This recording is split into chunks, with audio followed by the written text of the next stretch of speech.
Wow, here we are. The sun is coming up inside this beautiful forest in South Charlotte, North Carolina. I love the way that the summer rays reach through these trees and give light to the lower limbs before the rest of the planet gets everything else. Because you know what happens when the sun hits high noon? The lower limbs don't get that much sunlight. And it's kind of cool down there because I'll walk through the forest and I feel that cool breeze coming off from the forest floor. I love that. But in the morning, though, there's just something about the dew on the ground. It glistens. It's almost like a message from Mother Earth saying, I'm here. What shall we do today? What message shall we share? We're here. Let's grow together as one. I know. It's really weird stuff, right? What's that hippie guy doing on the radio? First of all, I'm not a hippie. I may look like one with my long ass hair and stuff like that, but I'm no hippie. I don't even know what that term means. Although I did interview somebody one time who tried to explain to me where that even came from. It was groups of people who were trying to preserve the food that we eat in this country with less preservatives. And they were hippies. They came together to create organic fruit and organic vegetables. That's where it all came from. It wasn't the drug movement. It wasn't, hey, we're all going to get together in this community. Oh, it was a community, but it was for food. Did you know that? Hey, it's Arrow. This is the Daily Mess, a chronological walk through an everyday world. I am a daily writer. I look at things like the sun and the summer rays moving through this forest, and I feel the energy of Mother Earth. And I also talk about the groups such as hippies. There's so much that we could be talking about that could help, educate each and every one of us in just a little way, just a little bit. But if we don't bring it up, it's going to be forgotten. And when it's forgotten, oof. I don't know if that's a good place to walk or not. This is the Daily Mess. I do wear my hair long. This is the second time in my 60 years of life that I've had it to the middle of my back. For the first time, though, it's the same length.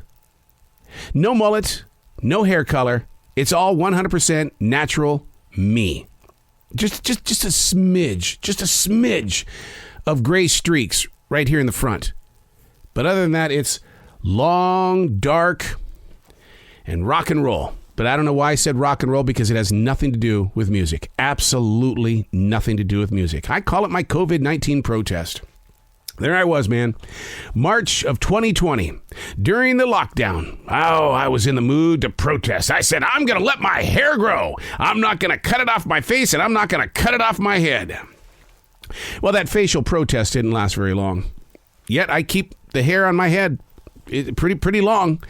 I tried to wear it long, at the essential job, but it kept getting in my face, and I kept going, God, this is stupid, dude. Come on, man. It's tickling your nose. It's getting in your mouth. Oh, God, come on. So I wear it back, and I feel like that I'm cheating on this long hair that I have, which I call a gift from my mother. That's what they say.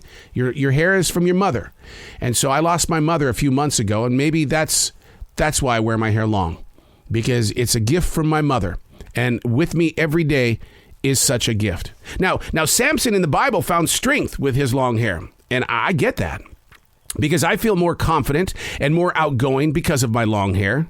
Sadly, though, every now and then, I remind myself of what other people might be thinking of me with my long hair. Oh, there's that old man. Look at him holding on to his teenage years. Go away, old man. And I got to tell you, that's absolutely not true. Because I've got photographs of me as a teenager. My dad wouldn't let me have long hair. And that might be why I have long hair. I'm in protest of his decision. I don't know. But there are a lot of guys out there right now, especially since the COVID lockdown. Long hair. Not just old guys. There's a lot of guys that have the long hair. And if you are listening to music, even the country performers are wearing long hair. It's in for the guys again. It really is. But the thing is I got to tell you, in my mid-20s, I didn't have long hair either. It wasn't until I grew closer and closer to my 30s that I thought, I am so sick-ass tired of looking like everybody else. I wear the same clothes. I wear my hair the same way. Everything about me, I look just like everybody else. I don't want that. That's the artist self talking right there. And that's when I said, I'm going to do my own thing. And I did. I've got photos of me at my daughter's wedding 20 years ago. Can you believe that? 20 years ago, my daughter's wedding. And it was down here to the middle of my back. I look like a rock star, but that's not the reason why I had the long hair. But anyway, but there's so many different reasons why people wear their hair the way that they do. And all this is about is, why don't you ask them why? There's a story there. It's like tattoos, the ink that you place on your body. Ask about why, because you're going to learn something about them. And you're going to find a bigger and better relationship when you learn about other people. Because it's not about me. I may have long hair and be talking about it today, but you might have the same on your side of the speaker. And now you've got a reason to share your story, or someone will write it for you. I'm Errol, and that's the Daily Mess.